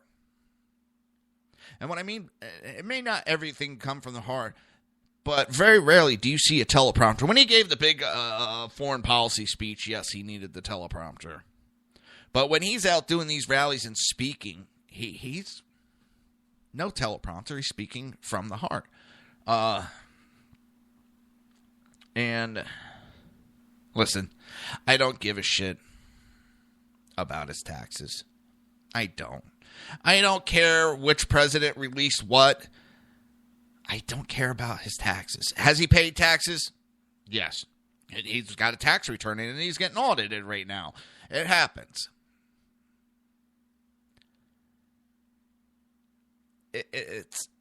He tells me that the way he speaks, he understands the job of the president. He gets lambasted because he says he's going to do certain things. He gets said that that's not his job. He can't do it. And then he turns around and says, yes, I have to go in front of Congress and bring this to Congress and we have to talk about it. Oh my God, he's changing position. No, he's speaking from what a president has to do. We've heard for years presidents, I'm going to do this and I'm going to do this, and they can't do shit. Trump says, I'm going to go to Congress and these are going to be my proposals on what I want to do. And as he said in an interview last night, he understands not everything he wants will go through. It will have to be negotiated with Congress. Congratulations, we got a president that understands how to act as a president and how our government is supposed to be run. Not a childish dictator that we have. We will have a president that understands you have to go to Congress and work back and forth. You're going to have to give up some stuff to get some stuff. Not that he's a liberal. No, we have a president that understands our Constitution, and we have supposed constitutional conservatives are bashing him because he's following what a president is supposed to do. So that tells me either A, you're not a constitutional conservative and you don't understand the way our government works, or that tells me you are a childish bastard that's looking to try to nitpick because your candidate just got his ass handed to him by Trump. Our government is not dictated by the president.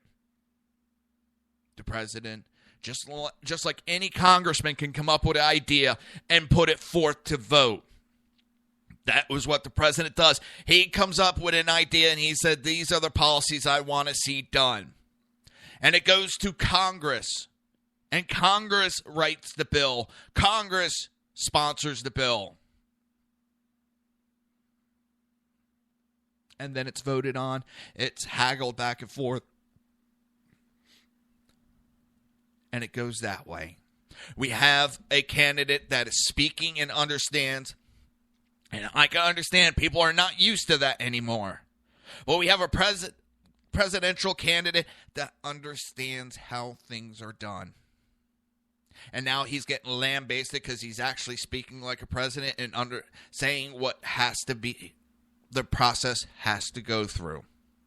And he's not out there pushing certain things because he understands it has to go through the proper channels.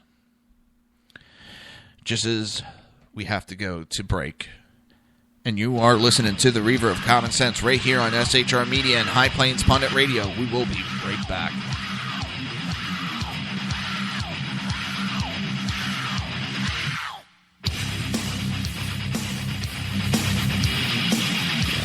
Conservative media done right. You're listening to the SHR Media Network. Breaking news. According to the latest report coming out of SHR Media, a merchandise store to support both the Reaver of Common Sense and SHR Media has just been unleashed to the general public. Be forewarned that this site can be contagious and numerous items can be purchased to support the best news programming. Go to Reaver.one website and click on the store link to check out the merchandise.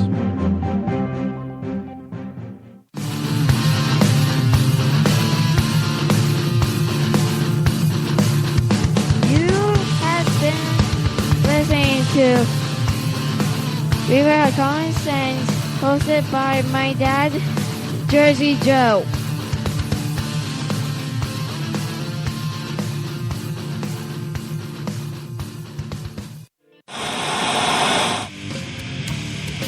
Beware, the Jersey Takeover is here. Every Monday through Friday, 11 a.m. to 1 p.m. Eastern Standard Time. You can catch the Reaver of Common Sense show, hosted by Jersey Joe, right here on shrmedia.com and highplainsdailynews.com. Only Jersey can deliver hell like no one else, so consider this your fair warning.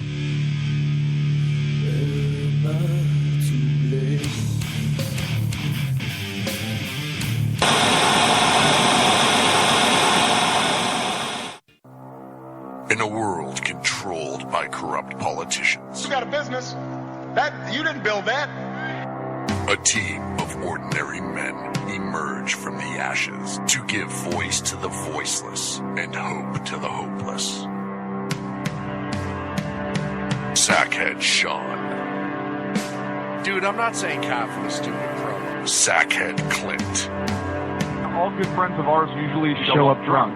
Also starring Sacco as the producer. I'm a little bit drunk, 'cause I'm drinking. They are the Sackheads Radio Show. Every Wednesday at 8 p.m. Pacific on shrmedia.com.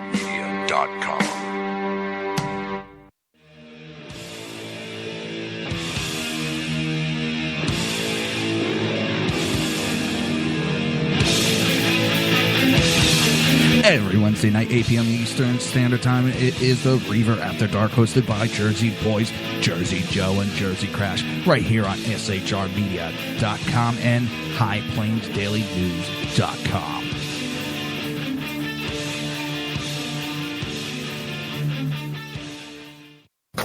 Times are dark.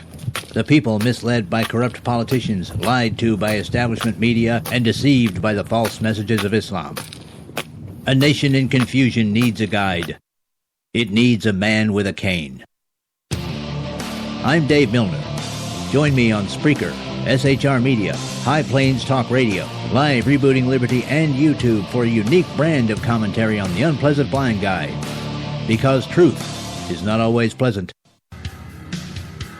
If you miss a show, don't worry. You can catch the replays two ways, rebootingliberty.com or the reaverofcommonsense.com. While you're there on Reaver of Common Sense, don't forget, drop in your email and keep up to date with everything going on, or click the like button on the Facebook widget. Now on to the Reaver of Common Sense.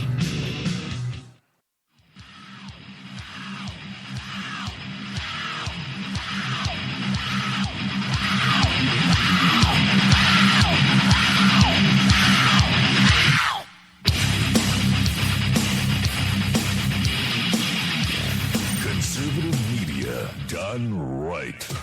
You're listening to the SHR Media Network. This show contains language that some viewers may find offensive. Listener discretion is advised. And now on to the show. And welcome back to the Reaver of Common Sense. I am your host, Jersey Joe, as my mic stand is giving me issues again. I hate this mic stand. I gotta find a better one. The only problem is these damn things, they're all the same. I can never find what I'm looking for. But Jersey Takeover is here. We have expanded to 2 hours every Monday through Friday, 11 a.m. to 1 p.m. Eastern Standard Time. If you want to join the chat, that's perfect. I want people to join the chat. I want you to jump into the chat room. Tell me what you think. Let's talk about different subjects.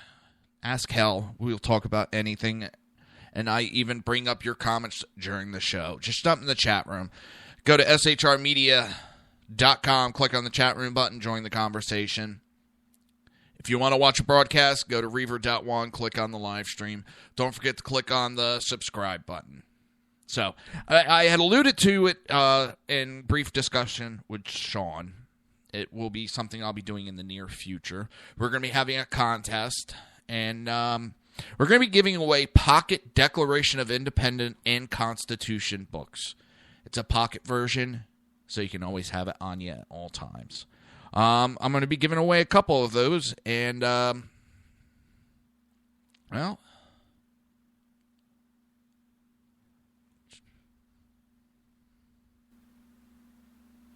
now, Kel just brought up that Trump's supposed to be self-funding and is seeking to raise money from political donors. What he has said, what he's doing, if you look, it's from the Blaze, of course. Blaze has a hair up their ass against Trump.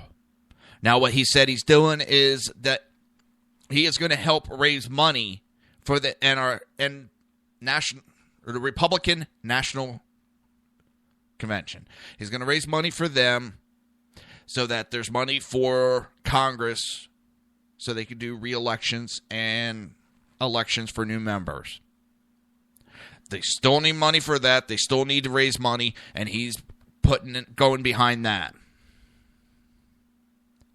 He's still got to help out in other aspects. I mean, I don't know if he has to, but he's willing to do it. He's trying to use his name to help raise money for other things. Is it up to the RNC also to fund his presidential run? Yes, it is. They have for years. The RNC funds the election of its nominee. But it also has to come up with money for the senators and House members and all that for them all to run. You know, it's a lot of fundraising that needs to be done between now and November. Yeah, the presidential run can go as high as $1 billion, not to include, think of what, there's 450 roughly House members that are up for re-election or / election. Then you have Congress. I forget how many seats are up there. I mean, that's a lot of money they got to go through and they got to pull in.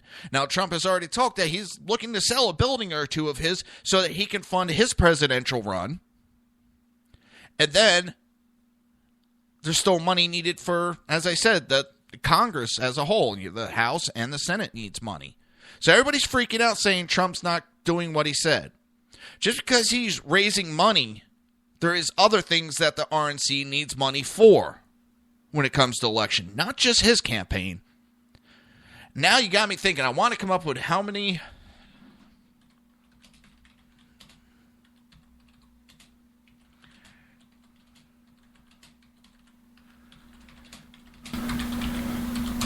trying to remember exactly how many.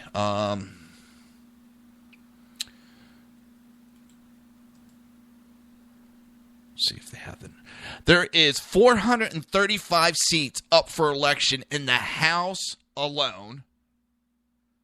There are 34 seats in the Senate that are up for election / re-election. So they got to come up with money for all those elections.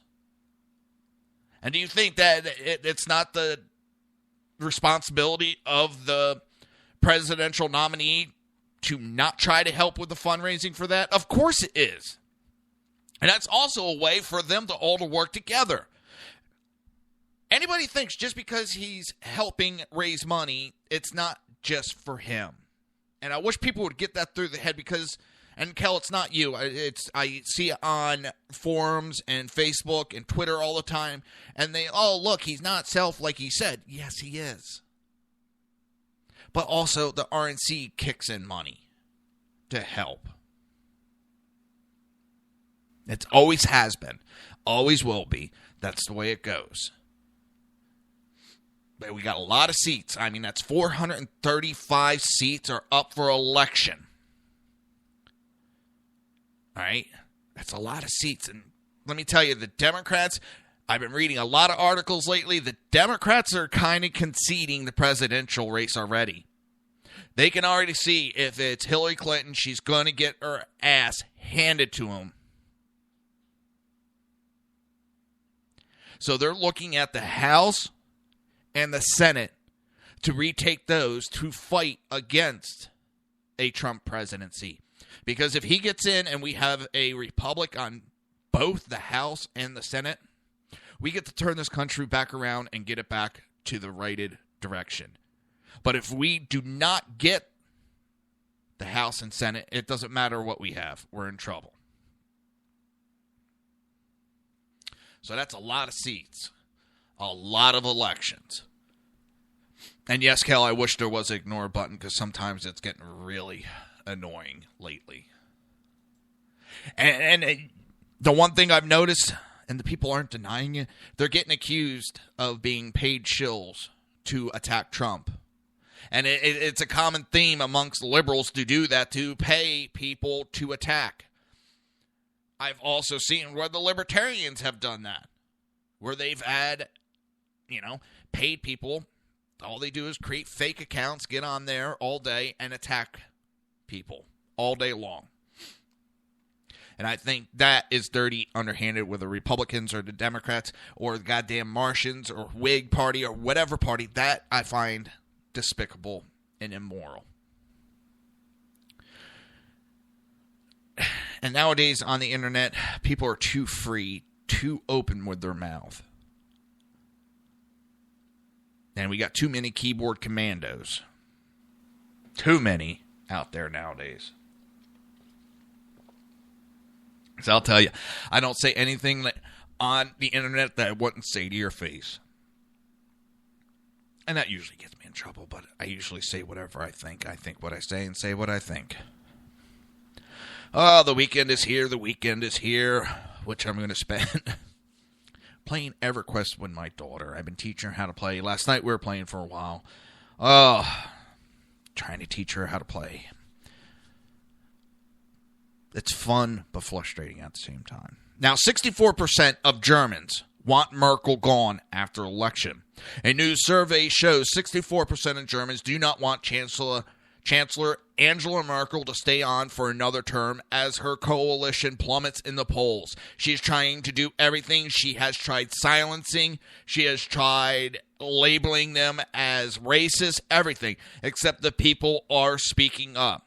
She has tried to go so far as to ban opposing parties so that she would be the only one standing. The only way these people, including in the United States and any of these countries anymore, the only way the leftists can survive is they have to ban the opposing views so they are the only view available. And you're finding that in Facebook. It's coming out more and more. We have been accusing them of it. Now you got their own employees coming out and saying, yes, it is policy to censor and quiet any conservative sites, news, so forth. They are pushing the liberal agenda as trending and silencing any conservative articles, comments, or anything. They're trying to silence them. So the trending is only showing that it's the liberals, so you get the mindset, and I've been saying a while they've been doing this, and they do it in public. They give you this mindset that they are the majority because they talk the loudest. They get all this attention. They're not the majority. They're the minority. They just talk the loudest. We have to speak above them. We have to learn to start playing their games. We have to learn rules for radicals. We have to understand how those rules are written, what they stand for, and how to combat against them. And being silent and trying to take the high road is not going to work. That's why I've said I like Trump going against Clinton, because he is willing to get down and dirty just as I'm willing to get down and dirty. You want to play that way? I can be just as mean and nasty. You want to go the high road? I can go the high road. I'd rather play on the up and up in my life. But you know what? If you want to get down and dirty and get nasty, I can get down and dirty and nasty. I'm a Jersey boy. We have no problem with that. And that's what I like about Trump. Because I've seen it the last couple elections where the Republicans, they get attacked. They say something. The liberals attack them again, saying they're racist, they're sexist, they're this. And what do you see? They spend the whole time chasing their tails on it and apologizing about their comment that they didn't mean to be sexist, they didn't mean to sound racist, they didn't mean to this. Instead of saying, you know what, fuck you. I didn't say that. I didn't put it that way. It is your ways that are thinking that it's racist. And just going right back at them. Throw the mud right back at them and make it stick on them. Make them chase their tail. Because that's what they do with rules for radicals. They make false accusations and then you spend the whole time trying to deny. They did it in the 2010 election. With the creation of the Tea Party, the Democrats could not fight against the Tea Party's bringing up the jobless rate. So what did they do? They made false accusations that the Tea Party were racist. They have admitted that they falsely accused them because the 2010 election, the Tea Party then spent the whole election chasing that being called a racist. And instead of going on the attack against the liberal about the jobless rate, they spent it fighting that they're not racist while the liberal got to speak whatever he wanted to say. They won. That is rules for radicals. That is what the liberals do. That is how they win. And now we have a man that's willing to take the fight right back to him. They're willing to go after Hillary and her helping be an accomplice to a man that has been a predator on women.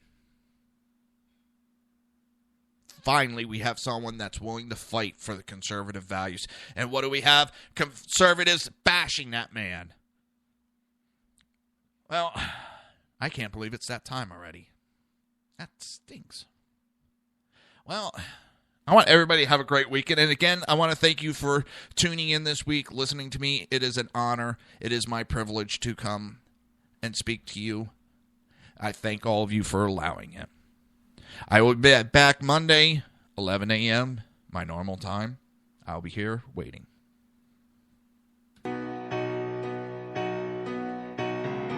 You've been listening to the Reaver of Common Sense with its host, Jersey Joe.